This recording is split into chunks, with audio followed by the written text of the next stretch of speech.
seguimos recibiendo a protagonistas y en este caso al diputado nacional Nicolás del Caño, precandidato a presidente por el Frente de la Izquierda. ¿Cómo le va, diputado? Buenas tardes, bienvenido. Muy buenas tardes, ¿cómo estás? Bueno, un gusto recibirlo nuevamente en Tucumán. Bueno, muchísimas gracias.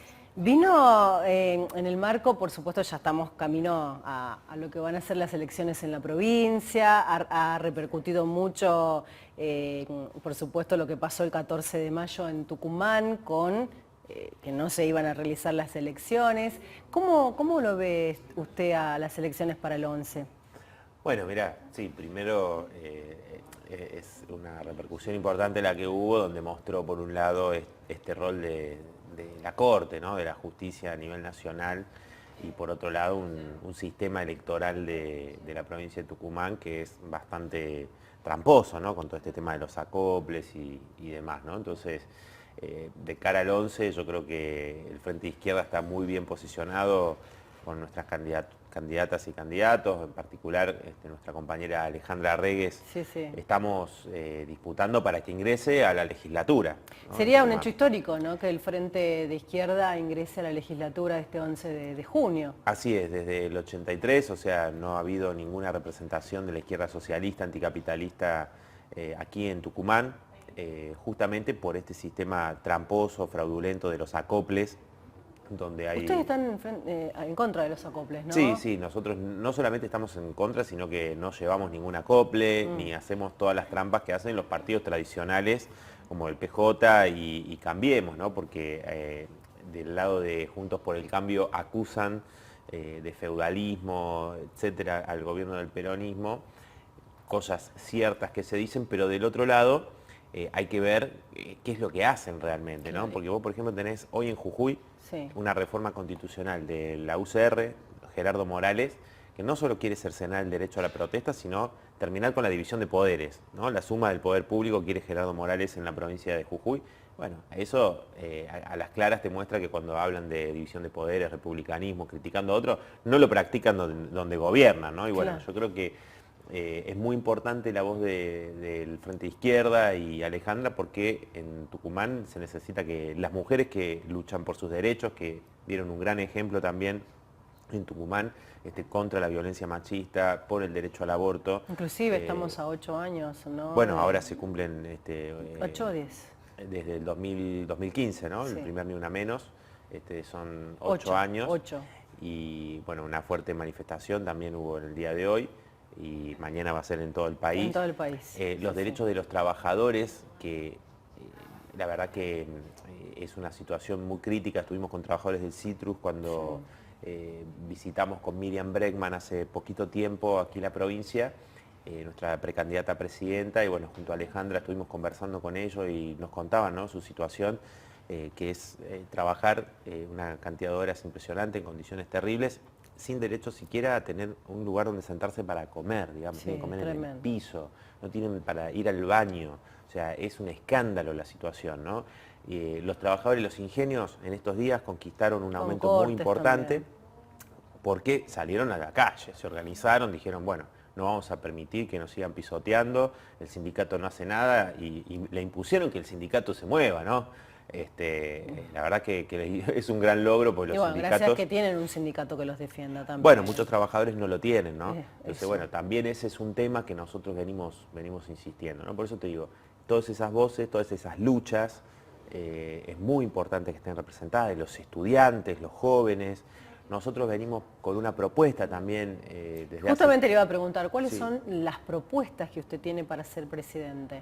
Bueno, mirá, nosotros tenemos propuestas a nivel nacional. En primer lugar, que ningún trabajador cobre menos de lo que cuesta la canasta familiar. Eso en primer lugar. Después vos tenés, frente al tema de la inflación, múltiples razones que explican el tema inflacionario, ¿no? Un aparato productivo de la Argentina muy atrasado, y sobre todo una fuga de recursos, de las divisas, de los dólares del país, por parte de los grandes empresarios. Fíjate que ha habido durante los primeros 3 años del gobierno de Alberto Fernández un superávit comercial de 48.000 millones de dólares. Esto lo dijo inclusive Cristina Kirchner, que habla como si ella no fuese la vicepresidenta del país, de la Argentina, Pero ¿qué pasó con esos recursos? Porque no hay en el Banco Central hoy ni un dólar de todos esos. ¿Por qué? Porque se lo llevaron con el pago de la deuda al Fondo Monetario y a los especuladores privados, se lo llevaron en los préstamos a las casas matrices que hacen las multinacionales, que son préstamos truchos, ¿no? Hacen como que, bueno, tal empresa pidió un préstamo a su propia casa matriz en el extranjero, en realidad es para llevarse los dólares al precio oficial. Lo mismo con el adelanto de importaciones. Hay otros mecanismos, pero son múltiples, ¿no? ¿Y qué pasa? Entonces nosotros decimos nacionalizar la banca, que los trabajadores sean los que controlen todo eso y que se permita tener la posibilidad de dar créditos baratos. Hoy vos no tenés créditos para la vivienda, para los pequeños comerciantes que la están pasando muy mal. Y para los estudiantes también, Para ¿no? los estudiantes, ¿no? Para las necesidades populares. Eso es lo que debería hacerse, digamos, del sistema bancario. No, es un parasitismo puro porque ellos solamente reciben el dinero de los intereses de la LELIQ que le paga el Estado mayoritariamente. Y por otro lado, venimos planteando también el tema de que el comercio exterior esté controlado por los trabajadores y demás. Eso con respecto, digamos, a evitar que la vulnerabilidad para la presión inflacionaria, ¿no? Si vos, ¿por qué se devalúa permanentemente el peso frente al dólar? Bueno, justamente porque la escasez de dólares, pero todos esos recursos podrían quedarse en el país y estar a disposición de la construcción de las escuelas, los hospitales. Bueno, otra de las propuestas que nosotros venimos haciendo está muy relacionada con esto que hablábamos recién de la precarización del empleo. Donde muchos tienen que laburar en 2 o 3 Y en negro también, ¿no? trabajos, la informalidad laboral La es informalidad. terrible, o sea, la juventud, yo creo que la mayor parte de los jóvenes no conocen lo que es el aguinaldo, las vacaciones, derecho a enfermarte, o sea, una licencia por enfermedad, ni siquiera tenés derecho a enfermarte ya. Entonces, todas esas conquistas que aún... ¿Y los estudiantes de las universidades qué haría como presidente No, bueno, en tema de educación? Bueno, creo que es muy importante la defensa de la educación pública. Reforzar un poco más, porque, para a ver, mí, acá, sí. por ejemplo, en la provincia de Tucumán hay muchos paros. Bueno, que el problema de los paros, los paros de los trabajadores justamente es porque no hay presupuesto, o sea, el recorte que han hecho a la educación, lo discutimos en el Congreso en las sesiones que debatimos el presupuesto de este año. Sí. Sabés que venía con un recorte de 15% a las universidades. 15%, recortaron el programa Conectar Igualdad. Claro. ¿No? Es decir, hubo un recorte muy fuerte. Apenas asumió Massa como ministro, Lo recortaron. 50.000 millones de pesos de recorte a la educación. Fundamentalmente Conectar Igualdad. Pero ¿qué pasa? En las universidades, los docentes vienen reclamando en todo el país porque sueldos dignos. es un escándalo lo que le pagan a los docentes y lo que pasa con muchos que están ad honorem, hablando de precarización del empleo, ¿no? Entonces, que todos los trabajadores docentes tengan plenos derechos, que los estudiantes que no tienen recursos puedan acceder a becas, y también tiene que ver con esta propuesta que yo te decía de la reducción de la jornada de trabajo. Porque ¿qué pasa? Si vos tenés no te alcanza con un empleo, tenés que trabajar en 2, no tenés tiempo para estudiar, muchas veces no tenés posibilidad de pagar alquileres, ¿no? Y en junio vino un nuevo aumento de alquiler. Bueno, entonces nosotros qué decimos, que todo el avance de la técnica que ha habido, de la tecnología, no vaya en favor de los trabajadores. ¿Qué quiere decir? Que se reduzca la jornada laboral a 6 horas, 5 días a la semana, sin que esto signifique reducir el salario, es decir, que el salario cubra el costo de la canasta familiar. Bueno, muchos pibes y pibas que hoy no pueden estudiar porque trabajan 12, 14 horas. Y porque no tienen eso de la educación pública. Claro, y bueno, puedan ir a la universidad y que también haya becas para esos hijos de los trabajadores que hoy mayoritariamente no acceden a las universidades, ¿no? Pero si vos no destinás un presupuesto... Últimamente los jóvenes, yo escucho, ¿no? Charlan, se quieren ir del país.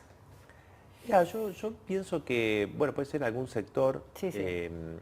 pero a ver, veamos lo que pasa en el mundo, ¿no? Es decir, el capitalismo es un sistema irracional que en el mundo está expresándose a través de las guerras, de la destrucción ambiental, del aumento de la desigualdad, de la pobreza, digamos, no es solamente en la Argentina. No es solamente en la Argentina. ¿No? Entonces, ¿qué pasa? Lo que tenemos que hacer es cuestionar el conjunto de este sistema, organizarnos, la juventud, las trabajadoras, los trabajadores, organizarnos y poner en pie una fuerza que diga, bueno, ¿cómo logramos una igualdad real? ¿Cómo evitamos que todos estos recursos que en el mundo es impresionante? O sea, vos tenés los súper ricos, los súper ricos es una cosa increíble, o sea, gente que no va a gastarse sus fortunas ni en generaciones de generaciones de generaciones, mientras hay niños que mueren de hambre, que vos ves que del África cruzan el Mediterráneo y mueren intentando llegar a Europa, que después Sí, son discriminados y maltratados o están en los peores trabajos y sobreviven. Y son ¿no? esclavos también. Y son esclavos, o lo que pasa también en Estados Unidos con muchos latinos, ¿no? Y bueno, eso es el capitalismo, ¿no? Entonces, en realidad, todos esos recursos tienen que estar en función de una planificación racional de la economía, ¿no? En función de las necesidades sociales, ¿no? De cómo el capital rapiña un poco más, ¿no? Y cómo ellos siguen ganando cada vez más, y récord de récord de récord. ¿Para qué sirve eso al conjunto de la sociedad? ¿No? Lo que hay que hacer es que toda esa tecnología esté al servicio de las necesidades sociales, como te mencionaba, del desarrollo científico, ¿no? Los recortes que hay en la salud pública. Es un escándalo que la salud pública esté en las condiciones en las que está en la Argentina. Y en muchos países del mundo se discute esto, ¿no? Porque donde tenés el sistema privado, tenés a los Milei que en Argentina te dicen, bueno, privaticemos la educación, la salud, ¿Qué dolaricemos. opina de Milei, de su candidatura, lo que No, está haciendo? yo creo, digamos, que mucha gente, ¿Es una moda? en parte Sí. en parte sí, ha tenido una enorme difusión en los medios de comunicación. Y también te lo digo porque quizás muchos sectores no conocen qué significan los planteos de Milei en concreto. Lo que tenemos algunos años sabemos, en mi caso en mi adolescencia, en los 90, bueno, enfrentamos las leyes que pregonaban una educación de mercado, ¿no? Sí. Y se le puso límites a lo que es la Ley Federal de Educación. Se avanzó igual de alguna manera en Sí. aquel momento, ¿no? Pero yo creo que es importantísimo que la gente sepa, es decir, esto se aplicó en Chile. ¿Cómo? Con la dictadura de Pinochet, lo que dice de las escuelas vouchers, ¿no? Es decir, avanzar en un sistema mucho más desigual en lo educativo, educación para los ricos, ¿no? Para una élite, y para los pobres lo Nada. peor. Eso es lo que plantea Milei. Lo mismo en la salud. O sea, si estás enfermo y no tenés plata, morite. Solamente se pueden atender los que tienen recursos, o a lo sumo tenés que deambular por hospitales, que en realidad no es un problema de los trabajadores de la salud, ¿no? O sea, de las enfermeras, Es los del enfermeros, los sistema médicos. mismo. Es justamente que si vos no construís hospitales, no le das los recursos para los insumos, no le pagás a los médicos, hay crisis en distintas especialidades porque no se le paga a los médicos, entonces los médicos Diputado, bueno, hablamos de Milei. ¿Qué opina del gobierno del presidente Alberto Fernández en estos 4 años? Usted que está en la Cámara, como diputado, se cumple su mandato, ahora como precandidato a gobernador. ¿Lo dejó solo, Cristina?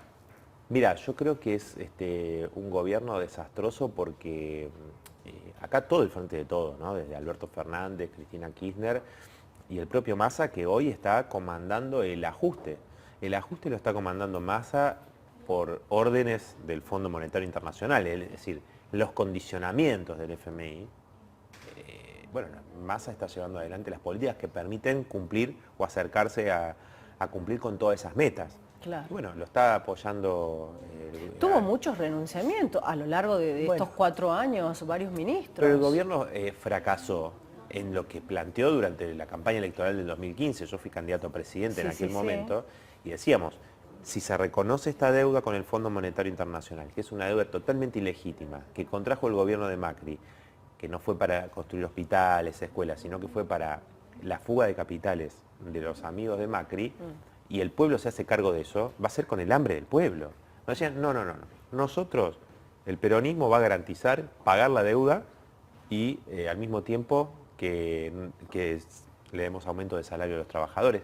Los bancos ya no se van a beneficiar, decían con las LELIC, ahora le vamos a dar aumento a los jubilados. Los jubilados perdieron 30 puntos. Si vos no tomás en cuenta los bonos de la mínima y algunos otros jubilados, la gran mayoría de los que no recibieron el bono perdieron 30 puntos con respecto a la inflación.